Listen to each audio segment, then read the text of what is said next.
de ustedes me diga si se ve bien y así yo arranco.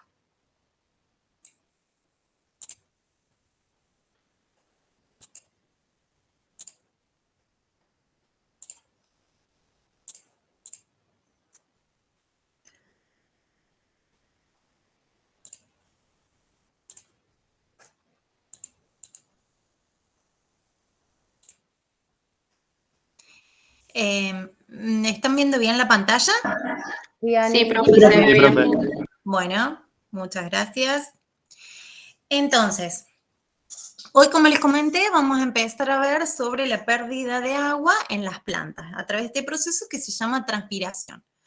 Lo que nosotros estuvimos viendo en las clases anteriores tenía que ver, primero empezamos a ver las propiedades del agua, que es muy importante que tengan en cuenta 3 propiedades como son la adhesión, cohesión y tensión superficial. Después vimos los movimientos del agua, que implica la difusión, ósmosis, flujo masal y mezclado turbulento, que vamos a ver ahora en transpiración. Y después, digamos, cómo el agua se va moviendo dentro del vegetal a través del potencial agua y cómo ese potencial agua es la suma de diferentes componentes que le restan o le suman energía a ese potencial agua dependiendo de lo que se esté considerando.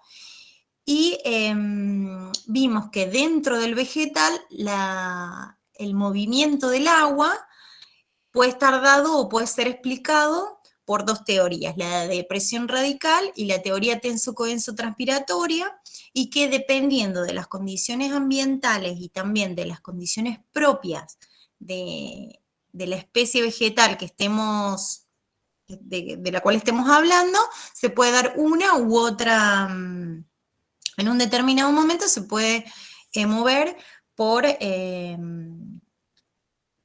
presión radical o por la teoría tenso-codenso-transpiratoria, dependiendo de, como ya les mencioné, de las condiciones externas y particulares de la especie.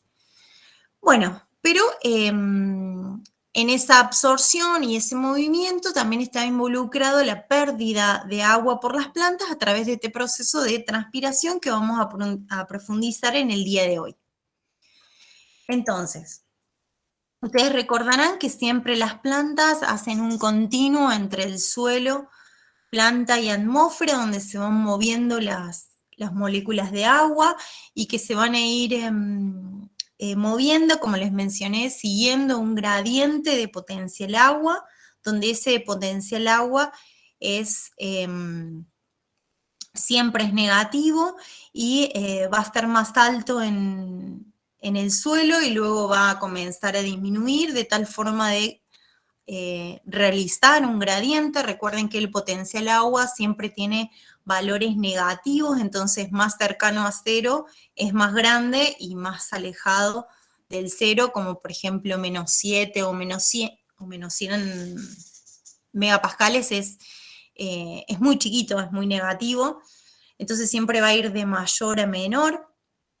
Y en ese continuo se va moviendo a través de los haces conductores, a través del xilema, que vimos las características del xilema y cómo se va moviendo por flujo masal, a través de esa masa de gran cantidad de moléculas de agua que permiten, digamos, que las fuerzas de cohesión y adhesión, esta columna sea un continuo de agua hacia las hojas, y en las hojas se va a dar la pérdida de esas moléculas de agua en forma de vapor. Entonces uno puede pensar como la transpiración como una bomba transpiratoria, como una fuerza motriz que no solamente va a permitir la salida del agua, del vegetal, sino también que genera esa tensión que vimos particularmente vimos en la teoría tenso-codenso-transpiratoria, genera esa tensión que se transmite al resto de la columna de agua y permite un flujo constante y una entrada de agua desde las raíces y luego un empuje del agua hacia las hojas, donde en las hojas, a través de los estomas, principalmente se va a liberar esas moléculas de agua. Por lo tanto, la transpiración es un proceso fundamental en la planta, donde no solamente interviene en esta pérdida de las moléculas de agua, sino también que genera esa tensión que permite un ascenso del agua desde el suelo hacia las hojas. Entonces, la transpiración es un proceso muy importante. Como les mencioné, permite el ascenso de agua, pero también, digamos, está implicada en otros mecanismos. En esos otros mecanismos que tienen que ver con disipar el exceso de energía de la hoja, evitando que la hoja alcance grandes temperaturas y puede llegar a dañarse la hoja. Ustedes recordarán que en el proceso de la fotosíntesis la energía lumínica incide sobre la hoja. Parte de esa energía va a estar utilizada y transformada en el proceso de fotosíntesis, en la producción de compuestos orgánicos, y parte de esa energía es utilizada o, digamos, está implicada en aumentar la temperatura de la hoja. Entonces, la transpiración es también, digamos, muy importante para disipar esa temperatura de la hoja y mantenerla a niveles que no dañen el metabolismo celular. Bueno, la transpiración en sí puede ser definida como la pérdida de vapor de agua desde la planta hacia la atmósfera. Tiene diferentes funciones fisiológicas. La más importante es regular el contenido hídrico. Recuerden que nosotros vimos en la clase pasada que es muy importante el balance entre la absorción y la transpiración para mantener un contenido hídrico adecuado al vegetal. Además, refrigera la planta. Bueno, recién les contaba de esa importancia que tiene la transpiración en disipar el exceso de energía o el exceso de temperatura en la hoja. Además, refrigera toda la planta y eso también se debe a que la molécula de agua tiene estas propiedades como alto calor específico y tiene estas propiedades particulares que permiten que al perder agua, digamos, al evaporarse el agua, se refrigere la planta, y además es la responsable de generar esa tensión en el xilema y permitir el ascenso de agua. Bueno, uno puede hablar de transpiración o puede hablar de fases en la transpiración, y esas fases uno las puede dividir en dos. La primera, que es la evaporación en las paredes celulares del mesófilo. Recuerden que en la clase anterior vimos que en las células del mesófilo se produce la evaporación del agua y al evaporarse, a pasar del estado líquido al gaseoso, se van generando esos meniscos que son los que generan esa tensión. Y luego, digamos, se da la difusión de esas moléculas de vapor de agua ya desde la cámara subestomática o a partir de, digamos, del estoma hacia la atmósfera. Hay diferentes tipos, puede ser cuticular, lenticelar o a través de los estomas, pero principalmente ocurre, el 90% ocurre a través de los estomas. También hay un poco de pérdida de vapor de agua por la epidermis, esto también lo vamos a ver más adelante. Y es muy importante la magnitud de la transpiración. Yo les mencionaba en la clase que las plantas, a diferencia de otros seres vivos, parte de esa agua que incorporan por la raíz, gran parte es evaporada, es eliminada por el proceso de transpiración, y esta magnitud es tan importante que, miren, acá hay un ejemplo donde en plantas de maíz se ha calculado que pierden por ciclo de vida 200 kilogramos de agua, o un árbol de altura media puede llegar a perder 5.000 kilogramos de agua por mes. Es decir que el agua es fundamental y el proceso de transpiración también lo es y digamos, la magnitud de lo que se pierde es muy alto. Inclusive, digamos, uno puede cuantificar cuánto es la cantidad de agua transpirada por gramo de materia seca y en general va entre unos 300 a 600 gramos de agua, que es mucho. Entonces, uno podría pensar que, bueno, la magnitud, digamos, es grande de lo que se está perdiendo. Entonces, podría esto ser un riesgo para la vida de la planta, pero sin embargo, digamos, la transpiración no solamente es la pérdida de agua, sino que también es fundamental porque va a ser lo que impulsa o lo que genera esa tensión que hace que el agua suba desde las raíces hacia la parte aérea.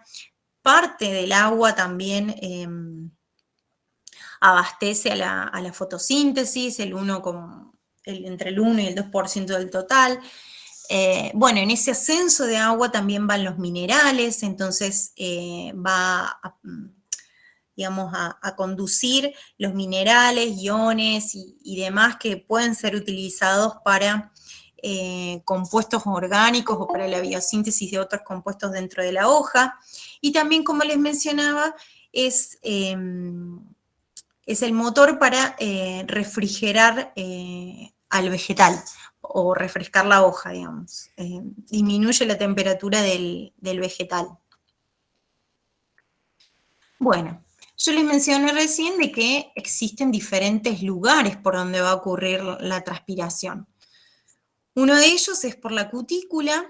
Acá ven un corte de una hoja donde ven la célula vegetal, la pared celular del epidermis, y por encima del epidermis se encuentra la cutícula. Por aquí puede haber pérdida de vapor de agua. Hay otras estructuras como las lenticelas, quizás ustedes estas las observaron en morfología vegetal. Es muy común en tallos, bueno, también puede haber en raíces, en frutos. Y el 90% se va por los estomas, ¿sí? Y también, digamos, puede haber una pérdida de vapor de agua por la epidermis. Pero los estomas es el órgano fundamental o la estructura fundamental por la cual se va a dar la transpiración, y dentro del vegetal, el principal órgano donde se encuentran estos estomas son las hojas. Entonces, en las hojas, por los estomas, es el lugar donde va a haber la mayor pérdida de agua en forma de vapor por la planta. Ustedes acá pueden observar un diagrama de un corte transversal de una hoja, donde ven la epidermis, luego el parénquima empalizado mesófilo. Acá están los haces, el haz vascular, donde estuvimos viendo la clase pasada, que estaba formado por estas células del parénquima cinemático, el tubo criboso y las traqueidas. Luego tenemos un parénquima o mesófilo difuso o lagunar, y el agua va a venir por el xilema, va a bañar estas células del mesófilo, y en ellas se va a producir, va a ir siguiendo un gradiente de potencia el agua, donde, bueno, acá están las diferencias donde el potencial agua de la traqueida va a ser mayor al de la vaina, el del apoplasto mayor al del parénquima. Entonces, una vez que vaya recorriendo las moléculas de agua estos espacios, llega al apoplasto, y en el apoplasto se va a dar la evaporación o el pasaje de líquido a gaseoso, y luego por los estomas, acá tenemos dibujado un estoma en la epidermis, se va a producir la salida de ese vapor de agua. Acá está representada la cutícula, donde también algunas moléculas de agua en forma de vapor pueden atravesar la cutícula e ir hacia la atmósfera. Bueno, la transpiración, algo que nos tiene que quedar en claro, que es un proceso totalmente físico, ¿sí? Entonces, es un proceso físico donde se va a generar una presión de vapor, que esa presión de vapor es ejercida por las moléculas en estado gaseoso que se van desprendiendo del estado líquido. Ustedes acá pueden ver un dibujo donde tenemos puntos rojos que representarían las moléculas de agua y puntos, bueno, están más unidas obviamente en el líquido y luego en el gas están más dispersas y se genera una presión en ese equilibrio entre la fase líquida y la fase gaseosa, y esta presión se ha visto que a medida que aumentamos la temperatura, se va a aumentar la presión de saturación de vapor, es decir, va a haber mayor presión y mayor cantidad de moléculas del estado líquido van a estar pasando al estado gaseoso. Recuerden que la temperatura es una forma de energía, entonces cuanto más energía se favorece la transición entre líquido y gaseoso y por lo tanto la presión de vapor, como vemos en este dibujo, aumenta y aumenta tanto que se satura en esta zona. Una vez que está saturado va a salir fuera de la hoja y sale siguiendo un gradiente de concentración.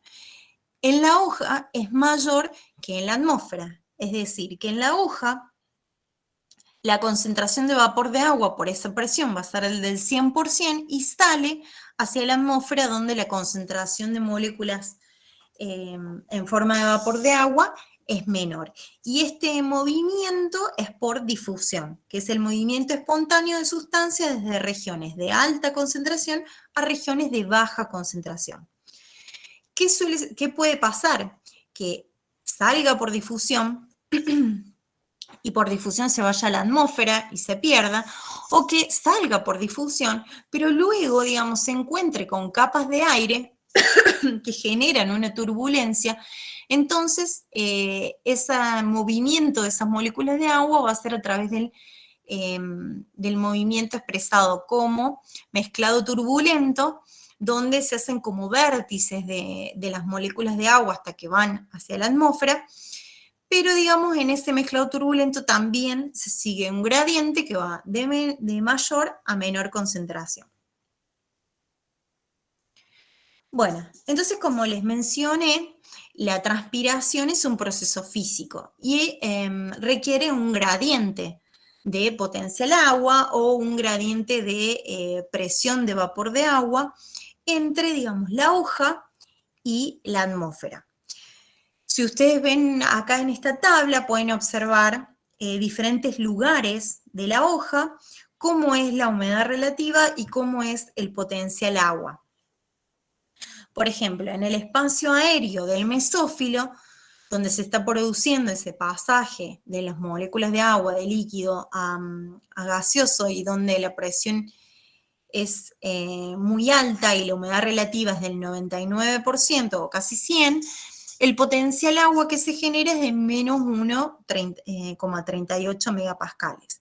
Debajo del poro estomático, recuerden que el estoma está formado por dos células que dejan en la unión de esas dos células, que ya lo vamos a ver más en detalle, un poro. Entonces justo debajo del poro la humedad relativa es del 85%, entonces el potencial es de menos 7, ven cómo va bajando.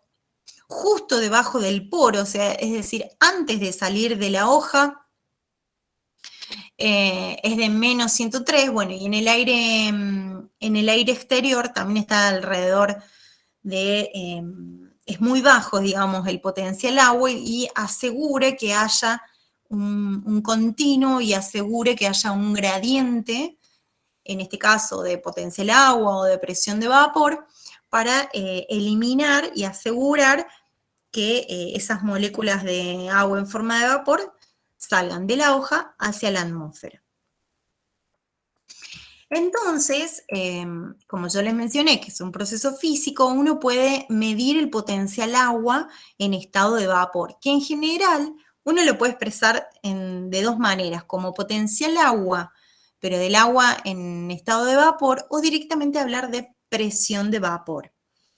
Ese potencial agua es lo mismo en forma de vapor, es igual a una constante de los gases y a una concentración por la temperatura por Bueno, esta fórmula que es el logaritmo de la humedad relativa sobre 100.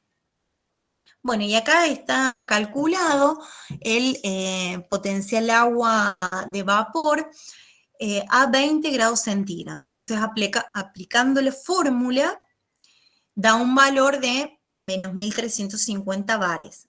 Entonces, uno puede pensar que el potencial agua a 20 grados es igual a menos 350 bares por el logaritmo de la humedad relativa sobre el 100. Yo les comenté que la humedad relativa en el espacio del mesófilo, donde justo se está produciendo, digamos, esa transición, es casi del 100%, por ejemplo, del 99%. Entonces, si colocamos acá 99 dividido 100, porque si colocáramos 100 sería 100 dividido 100, me da 1 y el logaritmo natural de 1 es 0, entonces por eso 99 dividido 100, y aplicamos el logaritmo natural por 1350 nos da menos 13,5 bares. ¿Qué pasa si nosotros aplicamos acá 90%? Nos da mucho más, nos da menos 142 bares. Quiere decir que en la hoja que está saturado, hay una gran cantidad de, o sea, el potencial agua de vapor o la presión de vapor es de menos 13 y afuera en la atmósfera, un ejemplo del 90%, pero imagínense si es menor, todavía si es 50% o hay una humedad en el ambiente del 30%, la cantidad de bares va a ser mucho menor. Esto hace que el potencial agua varíe en forma muy brusca, muy acusada, muy acentuada con la humedad relativa y la temperatura. Y tanto la humedad relativa como la temperatura van a determinar ambos parámetros. Y entonces es más conveniente hablar, en el caso de vapor de agua, en lugar de hablar de potencial agua de las moléculas del vapor, podemos hablar directamente de presión de vapor. ¿Sí? Que está influenciada por la humedad relativa y la temperatura. Y van a asegurar que haya un gradiente entre la cámara subestomática de la hoja y la atmósfera. Bueno, entonces, como les mencioné, tiene que haber un gradiente de vapor. Entonces, el gradiente de vapor de agua va a determinar la cantidad de agua que se va a estar evaporando. Y uno lo puede expresar de la siguiente manera. Gradiente de presión de vapor va a ser igual al gradiente de vapor a saturación, es decir, este que está al 99 o 100% de humedad relativa, menos la presión de vapor atmosférica, la que hay en el ambiente, dividido la distancia. ¿Sí? Esa distancia hace referencia a la distancia del gradiente. Entonces, ustedes recordarán que acá tenemos un diagrama de un estoma que está formado por dos células en forma riñonada, que esa disposición hace que dejen un poro en el centro, donde las paredes de ese poro que rodean al poro están engrosadas, y eso permite que se abra y se cierra ese poro de determinada manera, que ya lo vamos a ver. Bueno, y son células vivas que tienen núcleos, cloroplastos y demás, y en ese poro, que es donde van a salir las moléculas de vapor, esas moléculas siguen este gradiente de presión de vapor sobre la distancia del gradiente. Entonces acá podemos ver un dibujo visto de arriba del poro, donde la presión de vapor a saturación está, bueno, las moléculas están al 100%, acá se genera el gradiente, que está la presión de vapor actual o atmosférica circundante, y se van a generar, como es un proceso físico, cúpulas de difusión hasta que esa molécula de agua llega a la atmósfera. Entonces, en esas cúpulas de difusión, uno puede calcular la distancia del gradiente que va recorriendo las moléculas de agua. Entonces, la distancia en ese gradiente va a ser mayor en el centro que no en los perímetros. Es decir, en los perímetros osteolares, miren, la molécula de agua, si sale de acá, tiene que recorrer esta distancia en rojo, en la flecha roja, mientras que en los perímetros, inmediatamente, porque esas cúpulas de difusión están mucho más cerca, acá en en el perímetro la distancia es menor y si yo disminuyo la distancia, como está en el denominador, el gradiente de presión de vapor aumenta. Si yo aumento la distancia, como ocurre en el centro del poro del ostíolo, el gradiente de presión disminuye, ¿sí? Y esto me va a determinar la cantidad de agua que se evapora. Entonces, en los perímetros ostiolares es mayor la cantidad de agua que se evapora que en el centro del área del poro. Esta física de la transpiración hace que uno pueda, digamos, asemejar ocurriendo en una hoja como un fenómeno de placas multiperforadas. ¿Qué quiere decir? Que uno podría imaginarse como en una olla donde está hirviendo agua y tenemos una tapa donde la tapa está llena de micro perforaciones. Entonces, y la colocamos en el fuego y al lado tenemos otra olla donde tiene una tapa donde tiene una o dos o una perforación grande. ¿En cuál va a haber mayor cantidad de agua evaporada? En la que tiene, en la tapa que tiene varias, que tiene multiperforaciones. ¿Por qué? Porque, digamos, la velocidad de difusión de un poro es proporcional al perímetro y no al área. Entonces, menor tamaño del poro, mayor proporcionalidad, es decir, mayor cantidad de agua evaporada.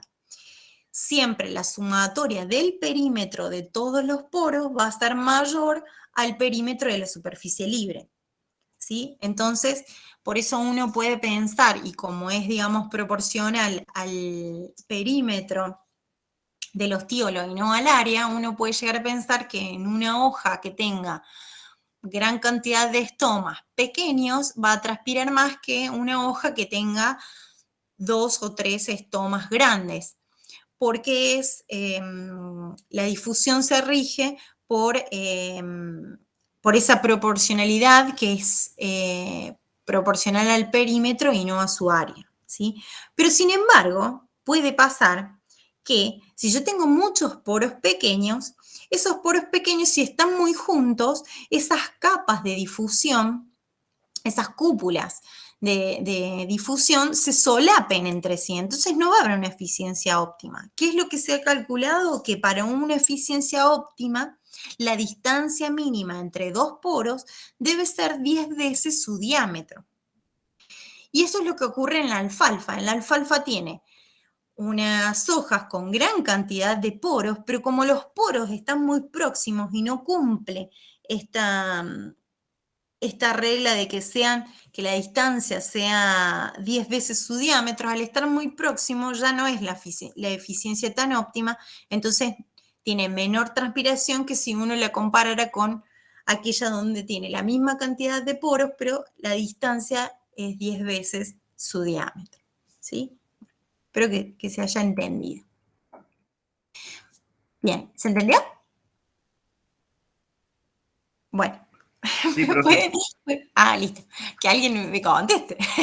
Bueno, entonces, en estas, ustedes sabrán que los estomas están en las superficies foliares, en las hojas, y que dependiendo de la especie, seguramente lo vieron en morfología vegetal, capaz que hasta lo vieron bueno, estuvieron hablando de supuestamente la superficie de las hojas, y pueden tener gran cantidad de estomas, pueden ir de 1000 a 60.000 estomas por centímetro cuadrado, o sea que la cantidad es enorme, pero bueno, a pesar de las cifras tan grandes, los poros estomáticos son muy pequeños. Recuerden que son pequeños porque que sean pequeños favorece el gradiente de presión de vapor y favorece la transpiración, porque depende del perímetro, es lo que acabamos de ver recién. Y a veces son tan pequeños que cuando están abiertos solo pueden llegar a ocupar el 1 o 2% de la superficie foliar total. Sin embargo, digamos, son extremadamente importantes los estomas en las hojas. Dependiendo de cómo están ubicados esos estomas en las hojas, uno puede clasificar esa posición de los estomas en 3 tipos.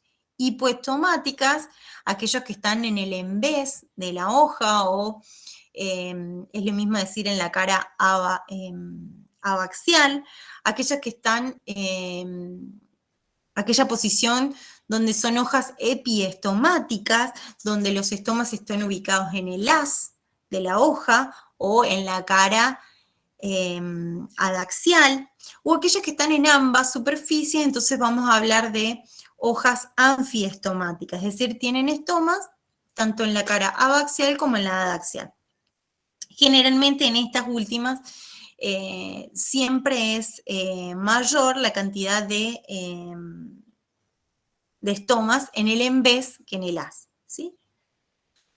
Es decir, siempre están mayormente en la cara de abajo que en la cara de arriba, ¿sí? Esto hace que también estén protegidos de condiciones ambientales adversas, de un exceso de luz y demás. Bien, entonces, ¿qué ocurre en las células de las hojas durante la transpiración? Bueno, este es el dibujito que también vimos varias veces, donde en las hojas se va a producir este fenómeno de transpiración y se va a generar a su vez una tensión que hace que el agua, haya un continuo de agua desde la raíz hasta las hojas, siguiendo también un potencial, un gradiente de potencial agua. Por eso ahí hay unos triangulitos que significan este gradiente de potencial agua o gradiente de potencial de presión y demás.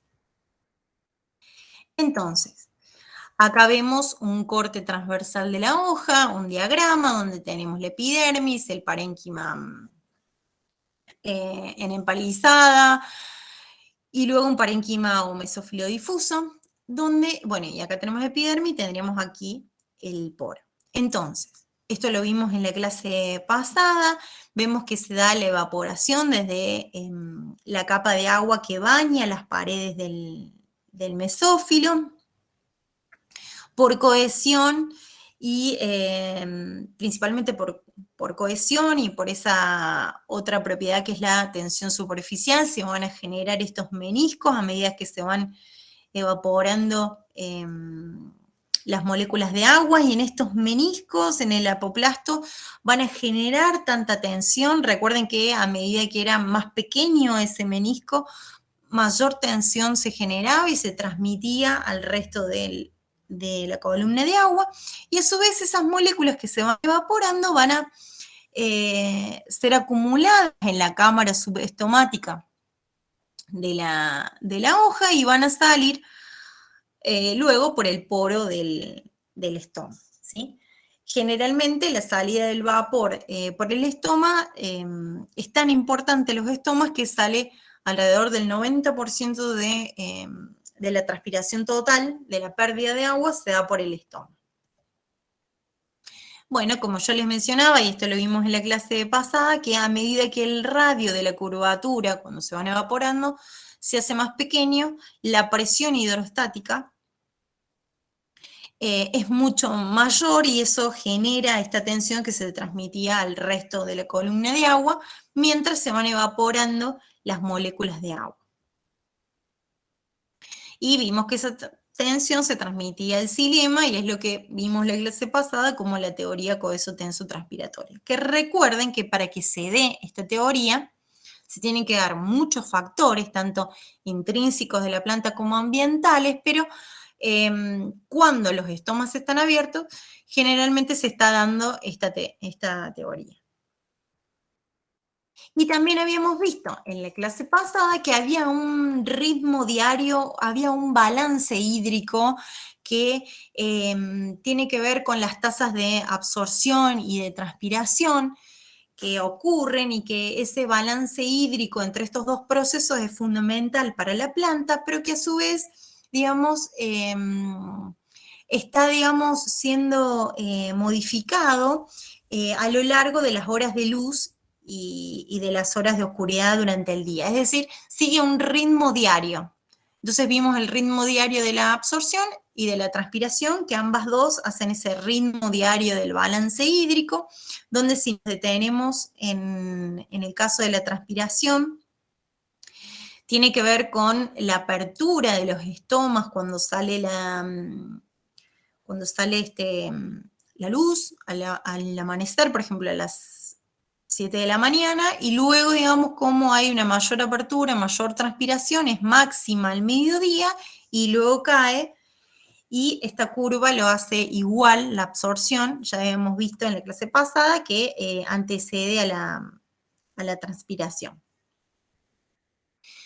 Bueno, pero también, digamos, mencionamos de que la transpiración puede representar un riesgo para la planta, porque se está perdiendo gran cantidad de agua, y ese agua que se está perdiendo tiene que estar reemplazada en el suelo para que sea absorbida. Entonces, puede llegar a pasar que si se está transpirando rápidamente y si el agua que pierde no es reemplazada por el agua que hay en el suelo, puede ocurrir una pérdida de turgencia, un desbalance hídrico. En ese caso, para evitar que ese desbalance hídrico continúe y llegue a la muerte del vegetal, lo que puede pasar es que los estomas rápidamente se cierran. Y esto es lo que ocurre en un tipo de plantas que son las cucurbitáceas, las de zapallo al mediodía, donde es tanta la transpiración que para evitar, y la absorción de agua no es capaz de mantener el ritmo de la tasa respiratoria, que ocurra ese cierre brusco de los estomas para llegar a un desbalance hídrico importante, y ocurre esta marchitez temporaria del mediodía en este tipo de plantas, ¿sí? Ustedes recuerden que si los estomas se cierran, se reduce la tasa de transpiración, pero también se va a reducir la fotosíntesis, que necesitan que los estomas estén abiertos para incorporar el dióxido de carbono. Entonces, si se cierra la tasa transpiratoria, reduzco la pérdida de agua, pero podría llegar a reducir la fotosíntesis, y no puedo mantener mucho tiempo la reducción de la fotosíntesis porque eso me va a perjudicar el crecimiento de la planta. Y si esto continúa, hay una pérdida de turgencia que puede estar, digamos, extenderse al resto de las hojas, al resto del tallo, es decir, al resto de la planta. Entonces ya la planta no va a estar en una marchitez temporaria, sino que va a estar en una marchitez definitiva que puede llegar, hay un punto, ya vamos a ver, de no retorno, donde la planta se marchita y muere. Bueno, y acá tenemos un ejemplo que les mencionaba de las plantas, las cucurbitáceas, que es la planta de todas las plantas de zapallo, donde ustedes van a observar que al mediodía cierran sus estomas para evitar esta pérdida de turgencia, como ven acá en la foto de la derecha, donde las hojas han perdido turgencia, por eso están laxas, caídas hacia abajo, y acá seguramente esta planta está cerrando los estomas, están en una marchitez temporaria, y seguramente después que pase el mediodía, cuando baje la intensidad de la luz y cuando bajen las temperaturas, que son más altas al mediodía, seguramente abrirá nuevamente los estomas. La absorción será suficiente como para que haya ese balance entre lo que se está transpirando y lo que se está absorbiendo, y continúe el ritmo diario de la transpiración. Bueno, y otra medida que uno tiene para ver el estado hídrico de la planta, que implica este balance entre absorción y transpiración, es calcular el contenido relativo de agua, o lo que se denomina CRA, que ustedes después esta formulita la van a aplicar en problemas de relaciones hídricas en la parte del práctico, que también, digamos, es un indicador del estado hídrico o del balance hídrico de un vegetal. Es una técnica muy sencilla donde uno calcula las diferencias entre peso seco, peso fresco o peso saturación. Entonces, para calcular el CRA es igual a esta fórmula, donde el peso fresco es simplemente tomar el tejido vegetal, ya sea una hoja, se pesa, se calcula el peso y se coloca en la fórmula. El peso seco es aquel que, en el cual, digamos, previamente a esa hoja se la colocó en una estufa para que pierda todo el contenido de agua. Entonces, uno la va pesando constantemente, empieza a disminuir el peso, porque se están perdiendo el agua si está en una estufa, y llega un momento que es constante, ahí se calcula el peso seco y se coloca en la fórmula.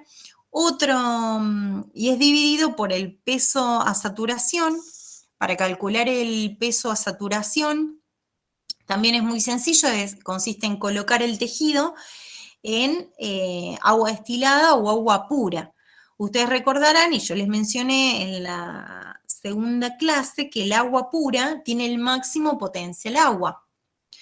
Entonces, tiene la máxima capacidad de hacer trabajo, la máxima energía. Entonces va a entrar, si yo coloco un tejido en agua pura, el agua, en agua pura, va a entrar al tejido, va a tener mayor potencial agua que la del tejido, entonces va a entrar al tejido hasta un equilibrio. Entonces también uno comienza a medir o a pesar ese tejido comienza a aumentar de peso hasta que en un momento se hace constante. Ahí calculo el peso a saturación, porque ya no permite más el ingreso de agua y está en equilibrio. Bueno, menos el peso seco por 100, y puedo calcular el contenido hídrico de la planta, ¿sí?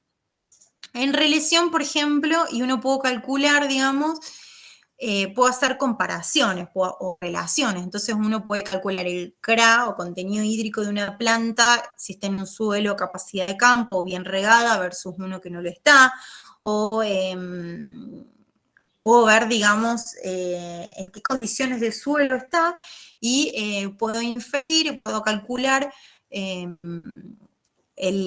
CRA. En general, los CRAs tienden a ser mayores al 60-70%, porque después, si el contenido hídrico de la planta es muy baja, me puede estar infiriendo que la planta está frente a un déficit hídrico, un estrés hídrico. Así que bueno, otra forma de conocer el contenido de agua de una planta es calculando el CRA. Bien, y también lo que se ha visto cuando uno empezó a estudiar la transpiración es que muchos investigadores empezaron a ver a la transpiración como un flujo corriente, como un flujo donde hay condiciones que favorecen la conductancia y hay condiciones que ofrecen resistencia. Entonces, cuando uno habla en este proceso físico de la transpiración de factores o flujos de corrientes que los favorecen y otros que los desfavorecen, uno puede estar hablando o puede estar aplicando la ley de Ohm, que es aquella donde relacionan las conductancias versus la resistencia. Entonces, uno puede decir que la transpiración o la tasa transpiratoria total, es decir, la cantidad de agua total evaporada por la planta, puede ser expresada como condiciones que lo favorecen, esta pérdida de agua, dividido la sumatoria de las resistencias, aquello que se opone a este fenómeno de transpiración. En el nominador, todo lo que favorece a la transpiración es el gradiente de presión de vapor. Como hemos visto, cuanto mayor sea el gradiente, mayor transpiración. Entonces, uno puede colocar en el numerador el gradiente de concentración de vapor o el gradiente de presión de vapor entre la hoja, particularmente entre el mesófilo y la atmósfera, que es lo que favorece o le da la fuerza a que esas moléculas de agua se evaporen, dividido lo que se opone, que son las sumatorias de las resistencias, ¿sí? Que hay muchas resistencias que impiden que las moléculas de agua se evaporen. Ya las vamos a ver a continuación, pero bueno, esta ley de Ohm está aplicada a un circuito eléctrico donde hay condiciones que lo favorecen y condiciones que lo desfavorecen. Por eso uno puede pensar a la transpiración como un circuito eléctrico, donde las condiciones que lo favorecen es todo lo que, favorece la evaporación de agua, está relacionado al gradiente de presión de vapor, y las resistencias, donde hay diferentes resistencias. Acá hay un dibujito esquemático de un corte de hoja, donde podemos ver que hay resistencias en la hoja, que ya las vamos a ver en detalle, que hacen que esas moléculas de agua, digamos, impiden o desfavorecen ese flujo continuo de las moléculas de agua.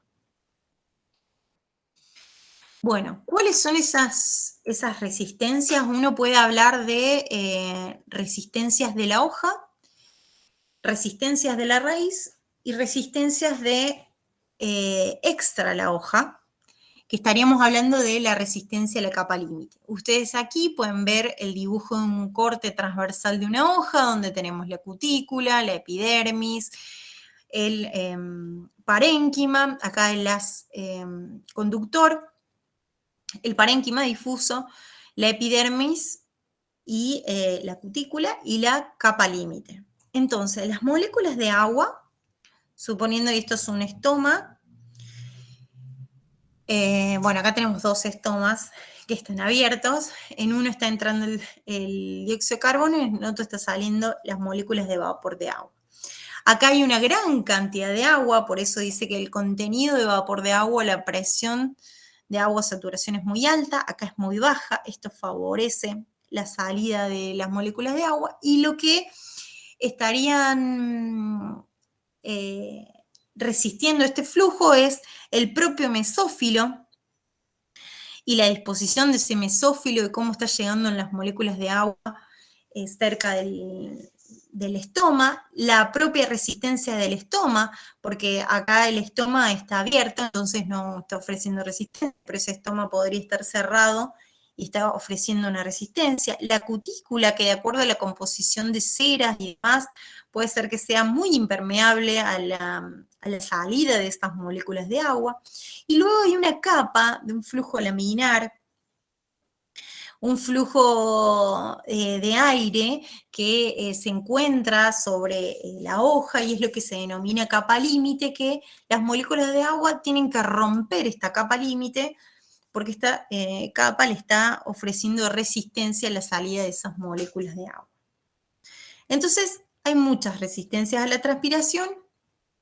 Las resistencias pueden ser la resistencia de la cutícula, como les mencioné recién, que dependiendo también del grosor, de la estructura, de la composición de la cutícula, puede ofrecer mayor o menor resistencia. La resistencia de los estomas, que va a depender principalmente si están abiertos o cerrados, pero depende también de cómo están, de cómo es la estructura del estoma. La resistencia del mesófilo, que depende cómo está también la estructura o el diseño de ese mesófilo. Y también se puede considerar la resistencia externa a la hoja, entonces estaríamos hablando de resistencia de la capa límite, como RA, y la resistencia a la raíz. Entonces, uno puede expresar esa sumatoria de resistencias como la resistencia cuticular, la resistencia estomática, la resistencia del mesófilo, que las podremos integrar a todas estas como resistencia de la hoja o resistencia foliar. Entonces, las resistencias son menores. Ahora, para colocar en el denominador, las podríamos poner como resistencia de la raíz, resistencia foliar o de la hoja, y la resistencia de la capa límite, ¿sí? Todas estas son las resistencias. La resistencia del estoma, la resistencia de la cutícula generalmente es mínima y hasta se puede despreciar cuando el estoma está abierto, porque directamente las moléculas de agua van a preferir salir por el estoma y no atravesar la cutícula. Pero cuando el estoma está cerrado, la resistencia de la cutícula adquiere importancia, porque las moléculas de agua van a intentar atravesar la cutícula, entonces ahí la resistencia de la cutícula se hace máxima.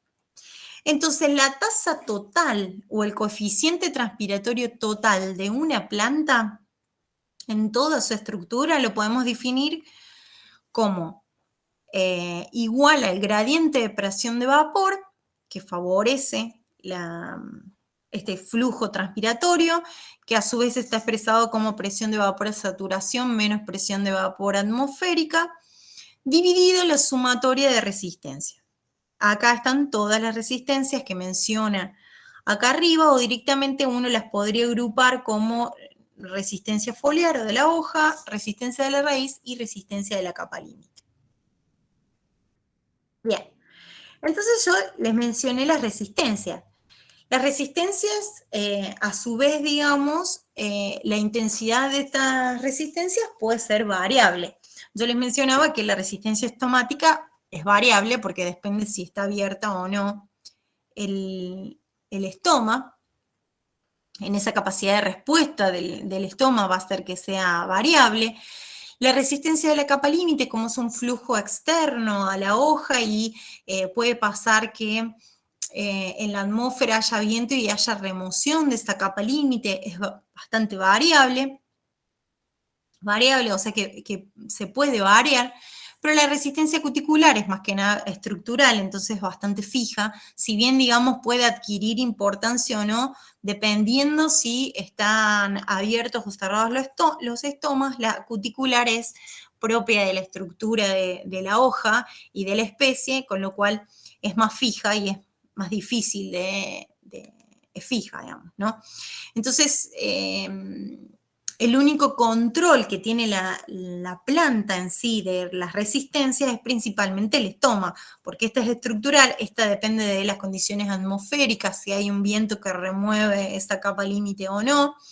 Entonces, los estomas son el único punto de control que tiene la planta para controlar la pérdida de agua por la transpiración. Por eso son tan importantes los estomas en este proceso. Bien.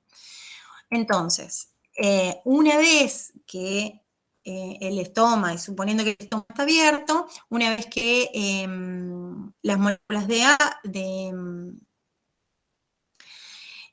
aire atraviesan y salen por ese estoma, se pueden encontrar con un aire que se mueve sobre una superficie sólida, puede ser el suelo o una hoja, que hay fuerzas de fricción que lo van frenando, que lo van deteniendo. En esa capita de capa límite casi no tiene movimiento, o sea, no hay movimiento, pero a medida que uno se aleja de esa superficie, esas capitas de aire van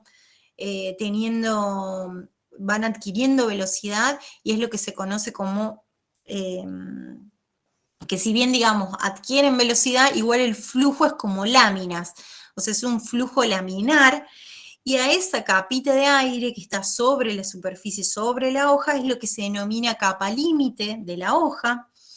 En esa capa límite, la principal movimiento del agua, el movimiento de las moléculas de vapor de agua, va a ser por difusión. Fuera de la capa límite, puede suceder que se dé el mezclado turbulento que les mencioné al comienzo. El mezclado turbulento está determinado por los efectos del viento que hacen que ocurra un fenómeno de convección, un fenómeno de movimiento espiralado, rápido y continuo de esas masas de aire hacia arriba y hacia abajo como remolinos, y es lo que se denomina mezclado turbulento. Aún así, en ese mezclado turbulento, al igual que la difusión, se sigue un gradiente, ¿sí? Si bien, digamos, es espiralado y hay esos remolinos, que es bastante turbulento y lo hace turbulento, también se sigue un gradiente.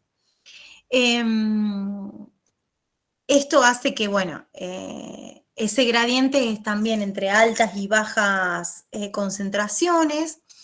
Ese mezclado rápido puede determinar la transferencia de vapor de agua o de cualquier otra sustancia mucho más rápido porque favorecen ese mezclado, hace que se favorezca, digamos, el gradiente en las regiones de alta y baja concentración.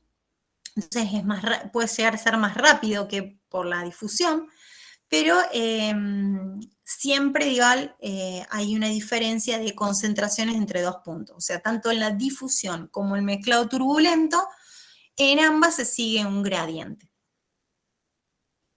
Esto también es explicado, recuerden que en la segunda clase vimos las diferentes fórmulas que eran en signo negativo, también es explicado, no lo vimos en detalle, sí vimos cómo se explicaba la difusión, pero en el mezclado turbulento es muy similar a la difusión, con signo negativo, en forma convencional, porque implica ese gradiente, que tiene que haber un gradiente de presión entre una región y otra que se mueve. Bien. Más allá de esto, del proceso de transpiración en sí, de este proceso físico, hay factores que, y más allá de considerar lo que hay resistencias que se oponen y hay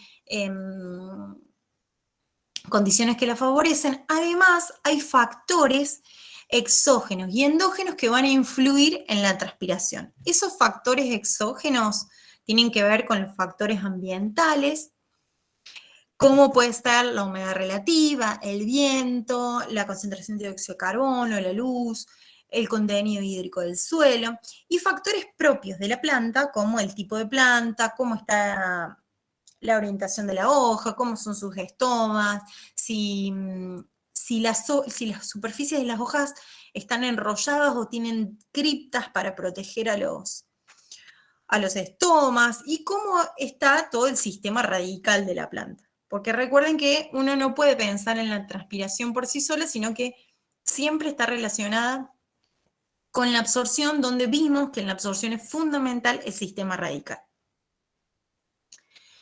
Bien, entonces, bueno, nuevamente, ya los vamos a ir viendo todos los factores en detalle. Vamos a empezar por los que están ligados a la planta misma. Entonces, yo les mencionaba todo lo que tiene que ver con el sistema radical, porque hay una relación entre la raíz y la parte aérea. En general, a menor absorción hay menor transpiración, porque si hay poca absorción y la planta transpira mucho, sería como suicida, porque llevaría un desbalance hídrico. Entonces a menor absorción, menor transpiración. También depende del área foliar. En general se ha visto que mayor área foliar o mayor número de estomas por superficie va a haber mayor transpiración. Pero digamos, hay que tener en cuenta que más allá de estos factores ligados a la planta, uno puede expresar, o en realidad la transpiración o la tasa transpiratoria total, uno es expresado como miligramos de agua transpirada o miligramos de agua que se pierden por unidad de superficie por tiempo. Entonces, a veces la relación entre el sistema radical y parte aérea no es tan directa, y esto es lo que ocurre a lo mejor en ejemplos de poda o también depende mucho también de las condiciones del suelo y demás, donde en la poda esta relación entre raíz, parte aérea puede disminuir, porque a través de la poda puedo, digamos, disminuir la parte aérea, pero sin embargo, digamos, la transpiración no es tan directa, o sea, la tasa transpiratoria puede no estar variando mucho, digamos, si yo estoy modificando la relación raíz-parte aérea.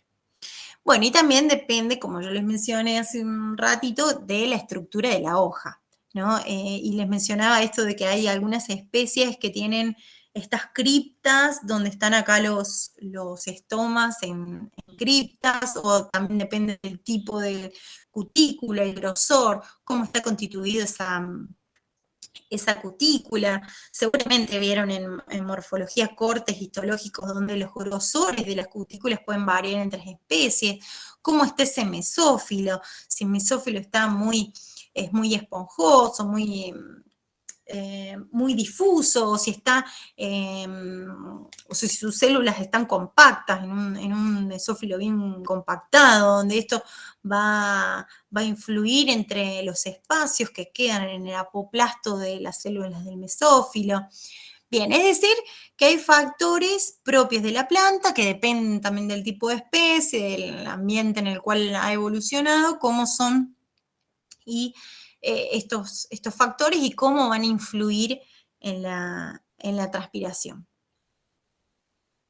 Bueno, y también les mencioné que hay factores externos que influyen en la transpiración. Dentro de esos factores externos tenemos a la humedad relativa, ¿sí? Bien, la humedad relativa, estaba tomando un poquito de agua, afecta el gradiente de concentración de vapor de agua entre el espacio aéreo de la hoja y la atmósfera. En general, a mayor humedad relativa ambiental, disminuye el flujo de agua transpirada. ¿Por qué? Porque no se está favoreciendo ese gradiente de presión de vapor. Ya lo vamos a ver ahora en la diapo que sigue. Y la temperatura también. La temperatura está muy influenciada o ejerce un efecto sobre la propiedad de solubilidad del vapor de agua en el aire. Entonces, puede, digamos, aumentar la temperatura, aumenta la solubilidad del vapor de agua, por ende aumenta la cantidad de moléculas en la cámara subestomática, donde aumenta la saturación de las moléculas de agua, por lo tanto aumenta la transpiración, o es lo mismo que decir aumenta el flujo de agua transpirada. Y también a su vez la temperatura va a influenciar sobre la apertura de los estomas, ¿sí? Porque está influenciando principalmente a enzimas que tienen que ver con la acumulación de potasio, que ya lo vamos a ver a continuación, que es el agente osmorregulador que va a estar influenciando en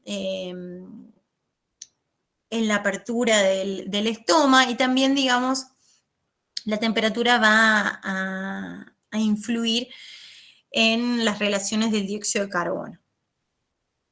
Bien, yo les mencioné recién que la humedad relativa y la temperatura son muy importantes, y que la humedad relativa va a influenciar sobre la presión de vapor actual y va a influenciar sobre la transpiración.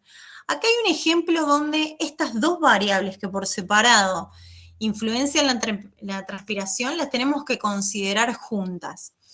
Acá hay un ejemplo de una hoja que está, o una planta que se encuentra a 30 grados centígrados, donde la humedad relativa ambiental es del 75%, ¿sí? Entonces se calcula la presión de vapor a saturación, que es la que está dentro de la hoja, la cámara subestomática. Entonces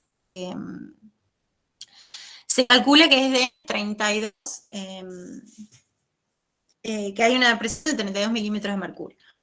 Entonces, si el 100% es de 32, esto es lo que está ocurriendo en la hoja, la presión atmosférica del 75%, hago una reglita de 3 y me da 24, entonces si yo calculo el gradiente de presión de vapor, que es la presión de vapor a saturación menos la presión de vapor actual, reemplazo por los números, 32 menos 24 me da de 8, un gradiente de 8.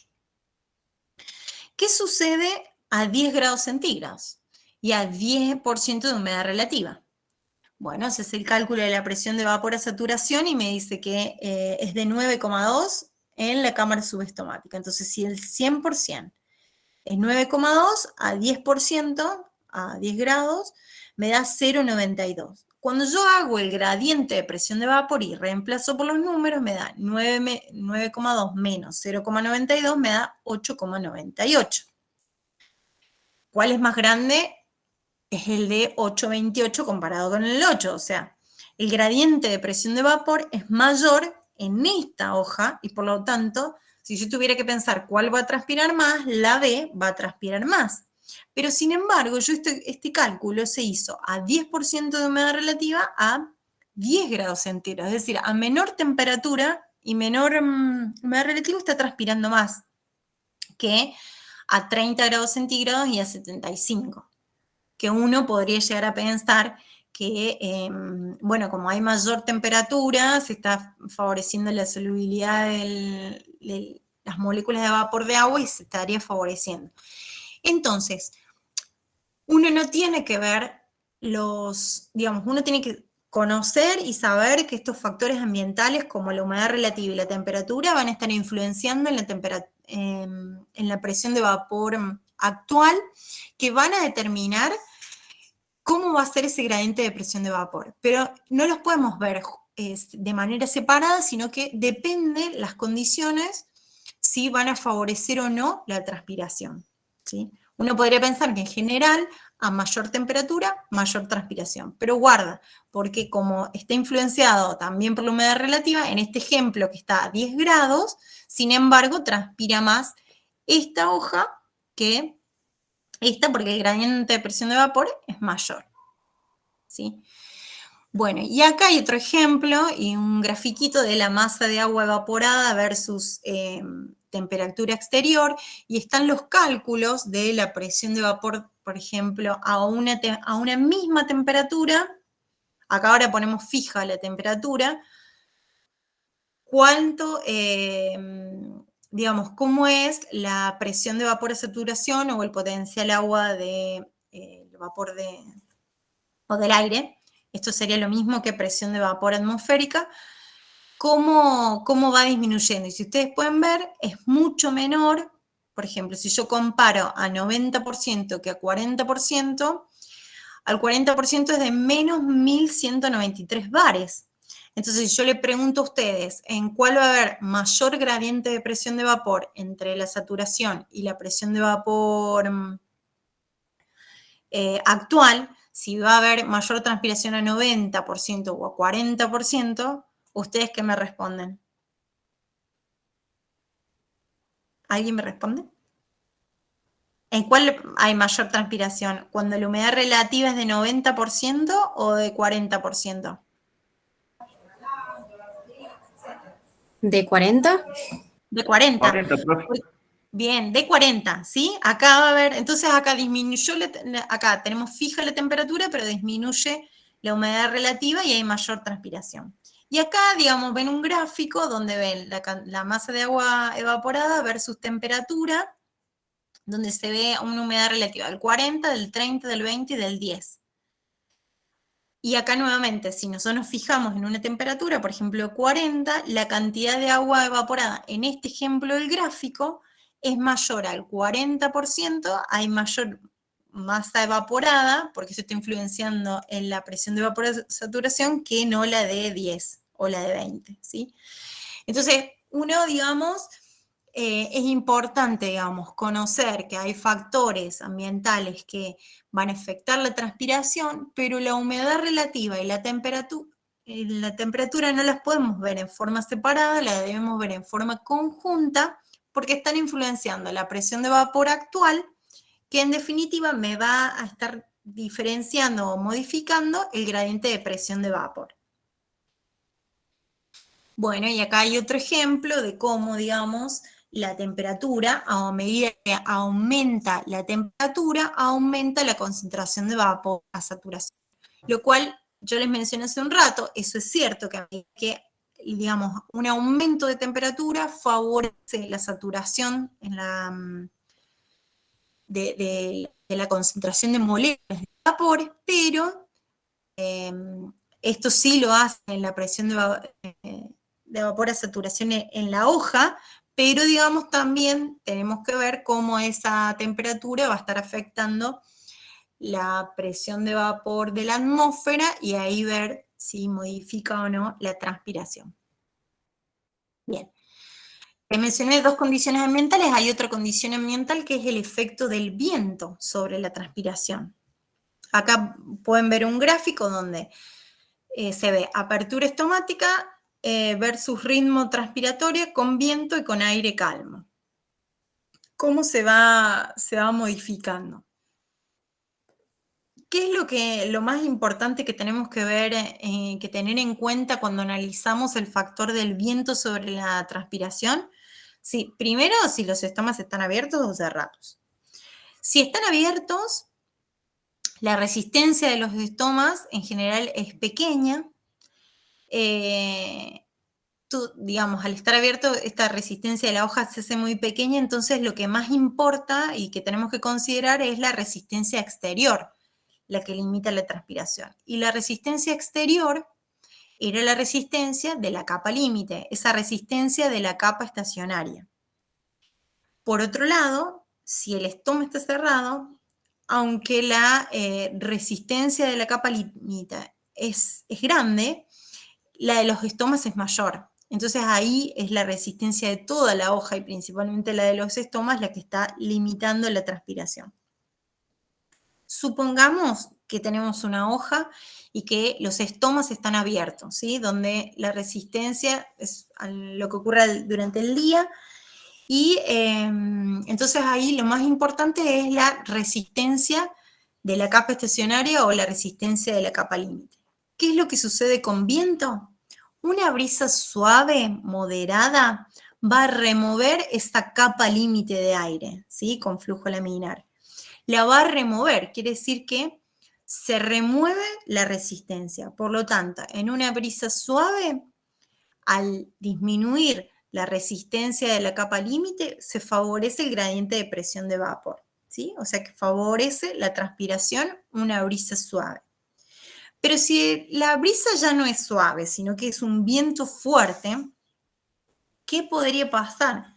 Que se remueva tan rápidamente, tanto esa capa límite, y sea tan grande el gradiente de presión de vapor, que la planta esté transpirando a más no poder, digamos. Y ahí puede llegar a pasar que haya tanta transpiración favorecida que el agua que está llegando no sea suficiente para bancarse esa gran cantidad de transpiración. Entonces, en un viento fuerte, se ha visto que se provoca el cierre estomático porque puede implicar un riesgo de deshidratación para la planta, es decir, el viento fuerte removería tanto la capa límite, sacaría tanto las resistencias que sería tan fuerte la transpiración que no daría abasto a que el agua llegue, las moléculas de agua líquida lleguen al proceso de transpiración, que ante un viento fuerte se produce el cierre del estómago y en consecuencia se evita un riesgo de deshidratación para la planta, ¿sí? Entonces, brisa suave, remueve la capa límite, se favorece el gradiente de presión de vapor, favorece transpiración, viento fuerte, se produce el cierre estomático porque puede implicar un riesgo, entonces disminuye la transpiración. Bien, otro de los factores Profe, entonces, sí, con una brisa suave, transpira más que con un viento fuerte.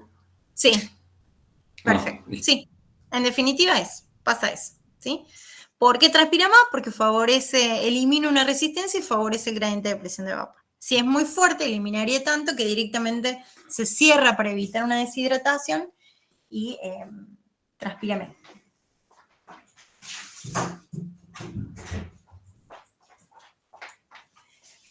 Bien. Otro de los factores que influyen en la transpiración es la concentración de dióxido de carbono. ¿Sí? Recuerden que yo les mencioné que por los estomas va a ingresar el dióxido de carbono que luego va a ser utilizado para la fotosíntesis. Entonces, los estomas tienen un mecanismo de respuesta a la concentración de dióxido de carbono. ¿Y qué es esto? Que los estomas se van a cerrar cuando se hace pasar sobre la hoja una corriente alta de dióxido de carbono, que puede ser igual o superior a la atmósfera, y sin embargo, cuando se pasa una corriente baja concentración de dióxido de carbono, los estomas se abren. Es decir, que frente a altas concentraciones de dióxido de carbono, los estomas se cierran y frente a bajas concentraciones se favorece la apertura del estómago, ¿sí? Acá tenemos un dibujo de un estoma, ya lo vamos a ver más en detalle. Simplemente para recordar de morfología vegetal, tienen forma riñonada, tienen un engrosamiento de la pared del poro y tienen una disposición de microfibrillas de la pared que hace que cuando se hincha la célula se abre y deja este poro, ahí es donde van a salir las moléculas de vapor de agua o entrar el dióxido de carbono, y cuando las células pierden turgencia, pierden agua, bueno, se acercan entre sí y ese poro se cierra. Bien, los estomas, como yo les mencioné, bueno, tienen como características diferentes a otro tipo de células vegetales. En general tienen un volumen celular más pequeño que el resto de las células del epidermis. No están conectados con las células. Recuerden que algunas tienen células acompañantes alrededor de los estomas, donde en general en estas células estomáticas no hay plasmodesmos, entonces la vía sin plasto está interrumpida. Tienen en su interior gran cantidad de cloroplastos, grandes cantidades de...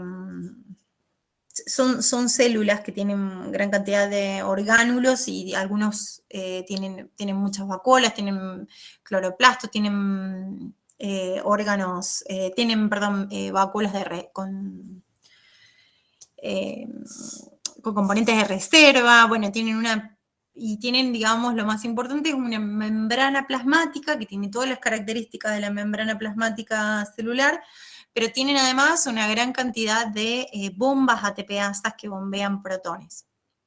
Y esto es muy importante, la membrana plasmática de los estomas. Hay diferentes formas.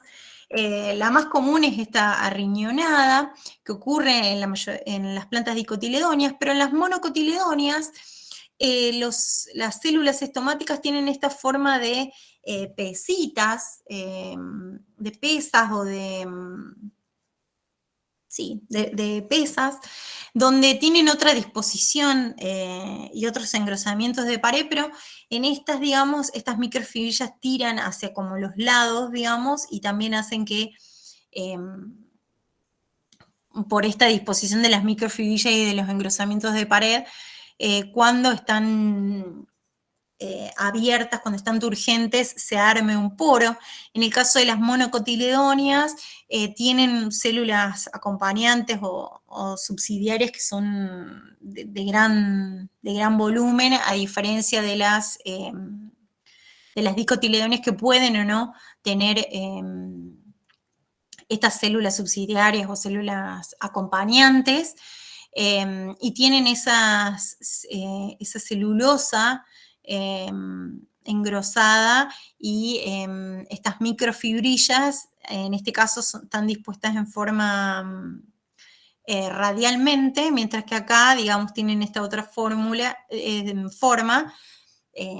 pero, digamos, independientemente de la forma, funcionalmente todos los estomas son iguales, ¿sí? Dependerá de la morfología que tengan y espero que hayan podido ver algún estoma en alguna foto en morfología vegetal, y esta diferencia quizás ya la conocen entre los estomas de las mono y dicotiledóneas. Bueno, pero yo les mencioné que la funcionalidad es igual independientemente del tipo de planta. Entonces acá pueden ver un esquema de las células estomáticas o las células guardas, donde uno puede hablar de que los estomas son válvulas hidráulicas multisensoriales. ¿Qué significa multisensoriales? Que son capaces de responder, de sensar a múltiples factores, a múltiples condiciones. Bueno, es lo que dice acá. Y están así que pueden responder en señales como la cantidad y la calidad de luz, la temperatura, el estado hídrico de la hoja, la concentración de dióxido de carbono, que recién les mencionaba que a altas concentraciones se cierran y a bajas se abren. son válvulas que responden a una gran cantidad de señales, ¿sí? Y la apertura estomática se va a estar dar por un aumento de la turgencia, es decir, por un ingreso de agua a las células oclusivas que aumenta la turgencia y al aumentar la turgencia en estas células hace que haya una expansión longitudinal, como pueden ver acá, y al abrirse, acá está entrando agua, entonces se abre y se genera este poro, y las microfibrillas tienen y estas paredes celulares tienen esa característica que le dan a la célula estomática de que no se infla como un globo, sino que se va a hinchar, se va a poner turgente y va a generar esta forma que deja un poro por donde van a salir las moléculas de vapor de agua. Bien. Entonces, yo les expliqué que, les acabo de contar que las células oclusivas o células estomáticas, es exactamente lo mismo, se van a volver turgentes cuando va a ingresar potasio a su interior. Y lo que incrementa la concentración de potasio,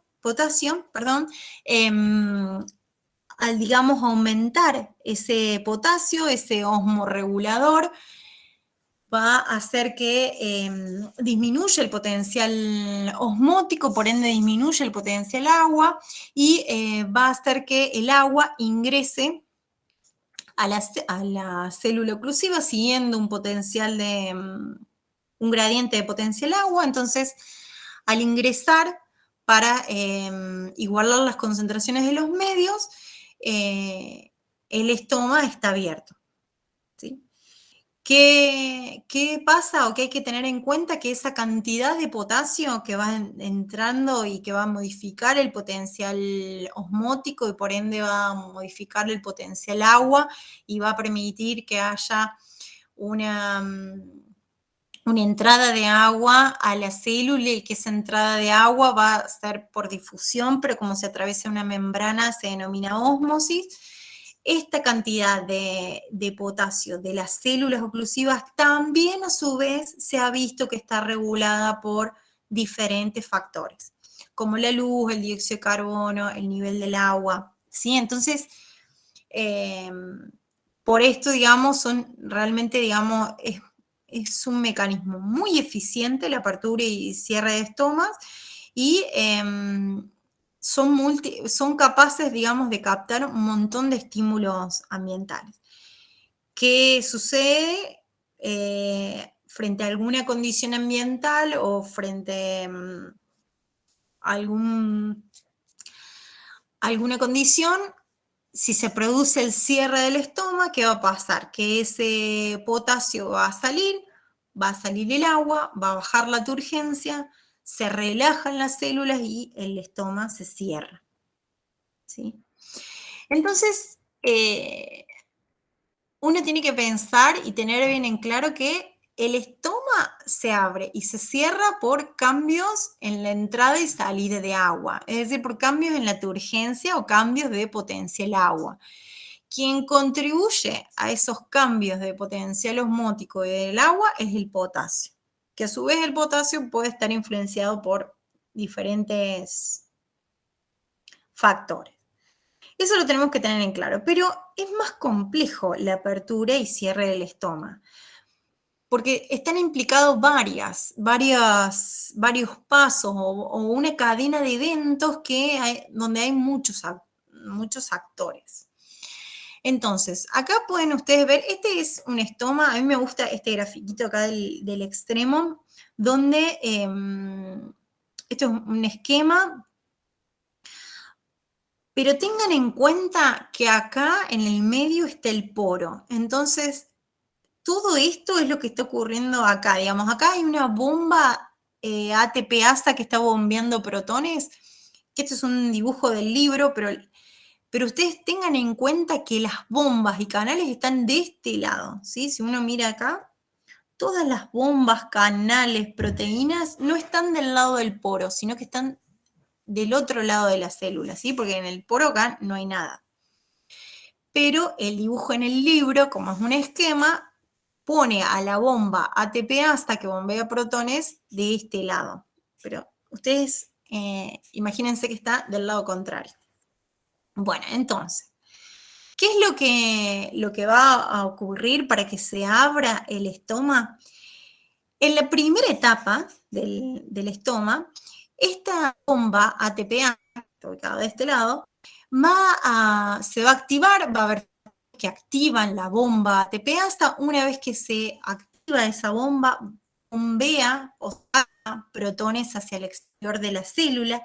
Esto hace que cambie el pH en el exterior, por eso el pH apoplástico desciende, o sea, en el espacio donde están estas células.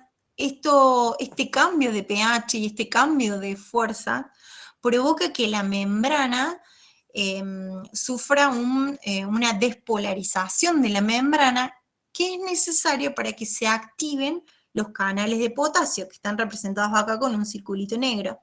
Entonces el potasio ingresa a la célula, ¿sí? Ahí comienza el actor de potasio a estar influenciando sobre el potencial osmótico, ¿no?, de la célula. Pero al ingresar potasio, que tiene carga positiva, también se está produciendo un desbalance de cargas en el interior de la célula oclusiva. Entonces se tienen que abrir otros canales iónicos para también contrarrestar.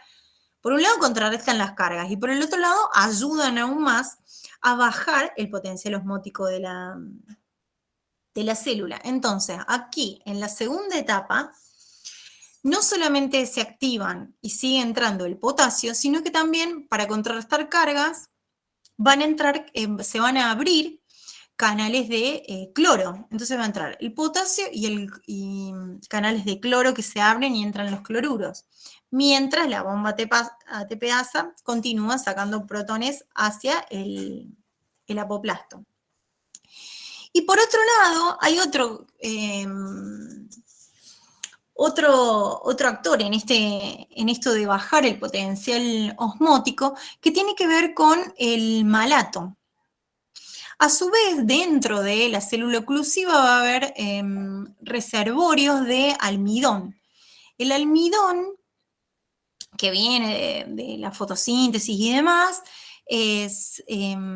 a través de ese almidón se va a sintetizar ácido málico, y el ácido málico también se transforma en malato, y también es un compuesto orgánico que contribuye a que se produzca el descenso del potencial agua, ¿sí? Cuando ocurre todo esto hace que baje mucho el potencial osmótico de la célula oclusiva, por lo tanto baje el potencial agua de la célula oclusiva. El agua se mueve siguiendo un gradiente de concentración. Esto va a hacer que el agua ingrese a la célula oclusiva, se comienza a poner cada vez más turgente. Si se pone turgente, se abre el poro, ¿sí? Y se produce la transpiración. Para detener ahí lo tenemos abierto en esta segunda etapa. Para que el estoma se cierra, lo primero que tiene que ocurrir, que es lo que ocurre acá, es que se frena la bomba ATPasa. Entonces, al frenar esta bomba ATPasa, el pH apoplástico sube. Cuando se frena, se vuelve a polarizar la membrana, entonces se frena los canales de entrada de potasio y se favorecen canales de salida de potasio, se favorecen canales de salida de cloruro, se favorecen iones de salida de malato, o este malato se puede ir hacia la vacuola, o puede almacenarse o puede salir. Y entonces, digamos, pararse todos los canales, esto hace que aumente el potencial osmótico dentro de la célula, aumenta el potencial agua dentro de las células, y el agua tiende a salir hacia las células vecinas, y esto se relaja, entonces se produce el cierre del estómago, ¿sí? ¿Se entendió, Eva? No es tan no está complejo, pero es un mecanismo muy eficiente que tiene el estoma y es importante tener claro cómo se abre y cómo se cierra, porque ahora se van a ir sumando más actores a este, digamos, a este juego de apertura y cierre del estómago. Bien, entonces yo les mencioné, acá ya vimos un poquito más que no solamente era el potasio, el cloruro y las ATPasas, sino que ahora empieza a haber, digamos, otros componentes involucrados. Por otro lado, ¿qué es lo que se ha visto? Que el carotenoide zeaxantina es un receptor de luz azul, que ustedes ya lo van a ver en profundidad cuando vean los fotorreceptores que tienen la célula. Este es un fotorreceptor. Entonces, ¿qué se ha visto? Que la zeaxantina está en la membrana y es el encargado de captar la luz azul. Al amanecer, o sea, el hombre no puede ver el tipo de luz. Nosotros vemos un espectro donde vemos generalmente la luz blanca, que es la conjunción de todas las longitudes de onda visibles. Pero las plantas tienen fotorreceptores que pueden captar la luz azul. Entonces la zeaxantina al amanecer va a captar la luz azul e inmediatamente la zeaxantina estimula la actividad de la ATPasa. ¿Y qué pasa si se estimula la ATPasa? Si la ATPasa comienza a bombear protones, ocurre todo este proceso que les mencioné. Entonces los estomas se abren, ¿sí? No solamente, digamos, activa o estimula la ATPasa, sino que también esta zeaxantina manda una señal dentro de la célula vegetal que favorece que se forme malato o sacarosa, junto con esa disminución de pH, junto con la despolarización de la membrana y demás, ¿sí? Entonces, al amanecer, cuando aparece la luz del día, los estomas están cerrados porque durante la noche no hay luz, entonces el estoma está cerrado. Durante el día, la zeaxantina es la responsable de, que es un tipo de carotenoide y un fotorreceptor, de estimular, de mandar una señal, capta la luz, manda una señal para que se active la ATPasa y comienza el proceso de apertura del estómago, ¿sí? Entonces, en respuesta a ese estímulo azul, esto es lo que ya les indiqué, las ATPasa de la membrana bombean protones, bueno, y ahí se hace todo el proceso, ¿sí? Y hay un gradiente de potencial electroquímico en la membrana que hace que se activen estos canales y que entre el potasio y también entra el cloruro como cotransporte con protones y también se van acumulando en la vacuola, ¿sí? Bien. Pero digamos, es importante considerar que el principal homorregulador es el potasio. El potasio es clave. Entonces, hay cambios que van a ocurrir entre las células oclusivas, o sea, entre las células del estómago y las células vecinas o las células epidérmicas. Esos cambios tienen que ver y ayudan, digamos, y son los que van a influenciar en el cambio de potencial osmótico, por ende de potencial agua, y por ende son los que manejan el flujo del agua hacia estas células. Entonces acá tienen un dibujo de nada. Si el estómago está cerrado, la concentración de potasio es bajita comparada con las células acompañantes o las células vecinas epidérmicas. Vieron que acá es más alto en las vecinas. Cuando está abierto, la concentración de potasio es muy grande en las células oclusivas comparado con el de las células acompañantes y el resto que están más alejadas. Bien, y yo también les mencioné que hay otro actor involucrado en la apertura estomática que es el malato. Ese malato, ¿de dónde sale? O está, digamos, ese malato está en vacuolas. Ese malato viene de la fosfenolpiruvato, que es ocasionado, generado por la ruptura del almidón en los cloroplastos. Entonces hay una enzima que va a catalizar la formación de malato, entonces dióxido de carbono más fosfonilpiruvato da la formación de malato en el citosol. El malato en su forma aniónica puede ser almacenado en las vacuolas junto con el potasio y el cloro. Esta reacción también genera protones. Entonces, que se ha visto que digamos, por la tarde el mayor producto del almidón es la sacarosa, entonces también la sacarosa puede estar contribuyendo a mantener la apertura estomática. Entonces, la sacarosa, el malato, el potasio y el cloruro,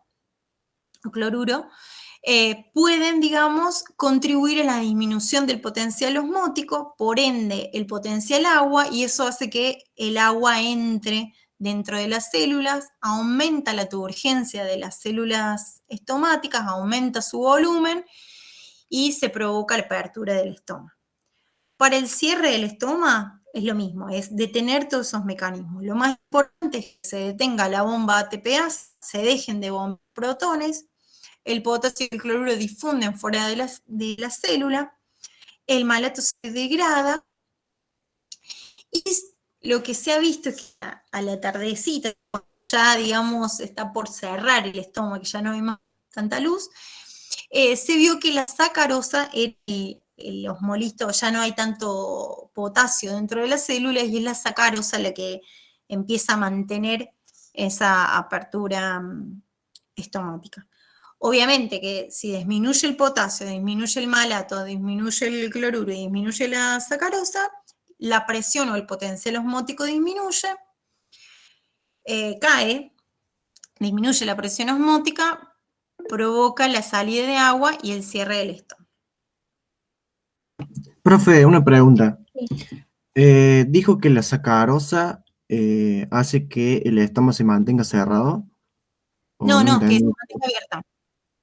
¿Cómo? Acá lo dice, lo dije mal, pero si dije eso, lo dice, la sacarosa es el responsable de mantener la apertura a la tardecita. Ah, bien, gracias. Cuando disminuye la sacarosa, pero antes disminuyó el potasio, el malato y el cloro. Cuando disminuye todo, las concentraciones, cae, digamos, ya no hay tanta diferencia entre el potencial agua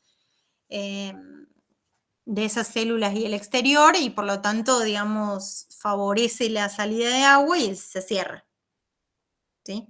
Recuerden, si están escribiendo en el chat, recuerden que no lo veo, porque yo veo mi pantalla en la compu, entonces no tengan problema en abrir el audio y me dicen si hay algo que no quedó claro. ¿Bien? Entonces, bien en claro, para abrir el estómago aparece el carotenoide zeaxantina, que le manda la orden, que activa la bomba ATPasa, que bombea protones, que hace un cambio, digamos, hay un cambio de pH, pero también hay un cambio de cargas, y hay una despolarización de la membrana, que hace que se activen canales de potasio, canales de cloruro. El malato también es volcado a la sacarosa. Entonces, todo eso hace que disminuya el potencial osmótico, disminuye el potencial agua y por lo tanto ingresa agua a la célula. Cuando se detiene la bomba, cuando se favorecen los canales de salida de los iones y se degrada el malato y la sacarosa, se produce la salida de agua y el cierre del estómago. Eso ocurre siguiendo un ritmo diario entre las horas de luz y las horas de oscuridad. Pero a su vez, ¿qué puede pasar? Que si la traza transpiratoria es mayor que la absorción, se me puede producir un desbalance hídrico. Entonces, ahí se pone en juego una hormona que se denomina ácido abscísico, que el ácido abscísico es la principal causante del cierre estomático, junto con también, digamos, la disminución de la concentración de dióxido de carbono. Entonces, este ácido abscísico, frente a un déficit de agua o frente a una condición en la cual la absorción no alcanza a abastecer la cantidad de agua que se está perdiendo por transpiración en cualquier momento del día, en cualquier situación, se pone en juego. El ácido abscísico, ¿qué es lo que hace el ácido abscísico? Inmediatamente este ácido abscísico llega a las células oclusivas, a las células del estómago, y provoca la apertura de canales de calcio. Y empieza a ingresar calcio a la célula. Este calcio actúa como un mensajero secundario donde va hacia la vacuola también libera calcio, va hacia el núcleo, ese calcio, digamos, hace un montón desencadena un montón de respuestas que se van a traducir en que se modifiquen los canales de potasio y cloruro. Principalmente hacen que se abran los canales de salida de potasio, de salida de cloruro, de salida de malato, y por ende salga el agua y se produzca el cierre de los estomas. Y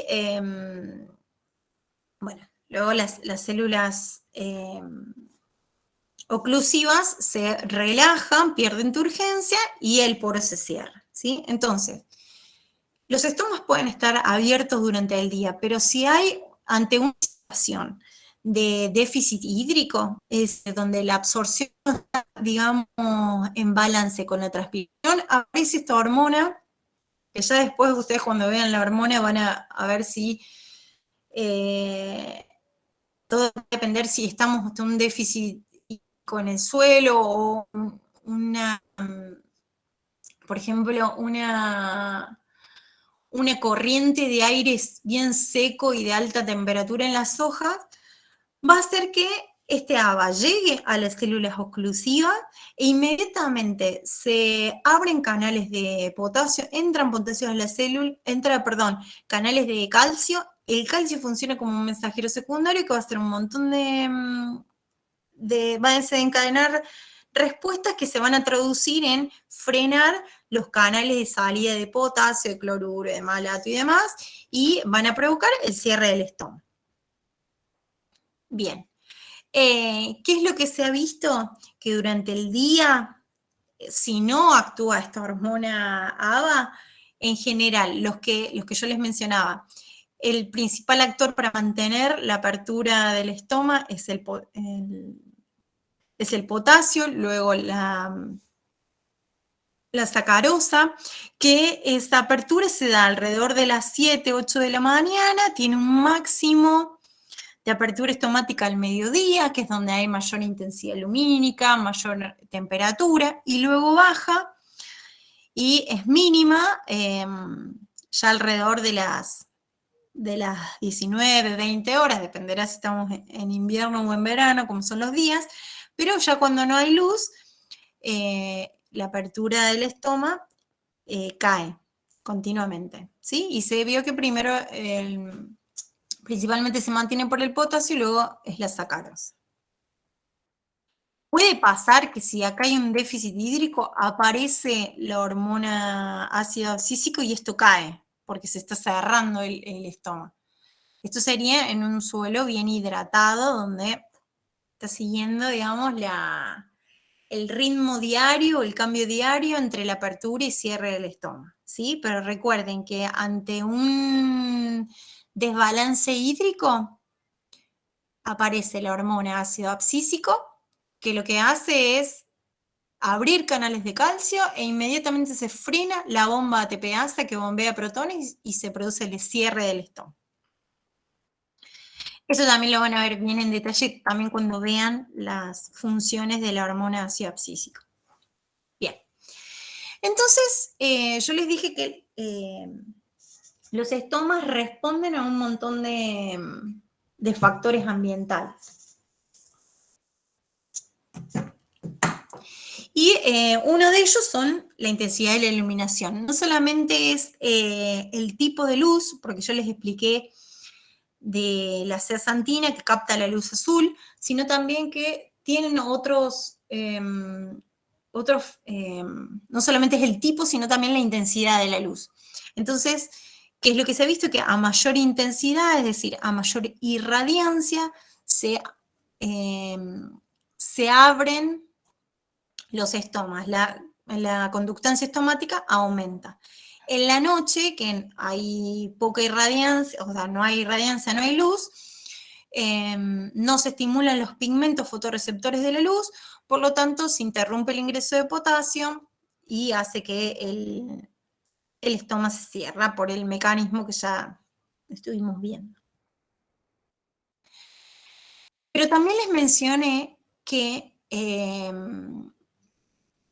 y es muy importante la longitud de onda, no solamente la intensidad de la radiación. Y cuando uno habla de la longitud de onda, hay un tipo de luz, que ya lo van a ver, que es la luz par, que es la luz fotosintéticamente activa. Es la luz que va entre los 400 y 700 nanómetros, que es la luz que se va a utilizar para el proceso de la fotosíntesis, que va a ser captada por el complejo antena, que tiene los pigmentos que captan la luz, que luego van a transformar esa energía lumínica en compuestos orgánicos, en el proceso de la fotosíntesis. Entonces, ¿qué se ha visto? Que también la luz par, este tipo de luz, a medida que aumenta durante el día, porque sigue, digamos, un ritmo diario, a medida que aumenta durante el día el tipo de luz par, la que se utiliza para la fotosíntesis, también, digamos, aumenta la conductancia estomática, ¿sí? Lo cual es bastante lógico, porque recuerden que no solamente por el estoma se produce la pérdida de vapor de agua, sino que ingresa el dióxido de carbono que va a ser utilizado para la fotosíntesis. Entonces es bastante coherente que a medida que aumenta la radiación par, que es la que se utiliza para la fotosíntesis, aumenta la apertura del estoma. Bien. Y lo que se ha visto también, porque yo les mencioné, es que la zeaxantina es la que capta la luz azul. Entonces, la luz azul estimula la apertura del estoma, pero también la luz blanca o la luz roja, porque recuerden que dentro de la roja está la luz par, también mantiene la apertura del estoma, ¿sí? Entonces, luz roja, luz azul, todo el tipo de la luz par y depende de la intensidad, ¿sí? Entonces, a mayor luz blanca o mayor intensidad de la luz azul, si bien es mayor la apertura, como dice acá, es mayor la intensidad de la luz azul, provoca una mayor apertura, pero también responden a la luz blanca o luz roja. Vimos que, y yo ya les mencioné, que se hacía pasar una corriente de dióxido de carbono, dependiendo de las concentraciones, si eran altas o bajas, influyen sobre la apertura estomática, que van a influir también sobre la transpiración. Bueno, ¿qué se ha visto? Que el pH bajo y una disminución de la concentración de dióxido de carbono, que también, digamos, está influenciada por la luz, van a estimular la formación de la zeaxantina. Entonces, si hay mayor cantidad de zeaxantina, esta va a poder absorber o sea, va a poder responder o sensar la cantidad de luz y por lo tanto activar las bombas ATPasas, que son las que bombean protones y desencadenan la apertura, ¿sí? Y también se ha visto que el contenido de dióxido de carbono estimula el transporte directamente, digamos, actúa sobre los transportadores de potasio, que también, digamos, son los que ayudan digamos, a que en definitiva después se dé la apertura del estómago.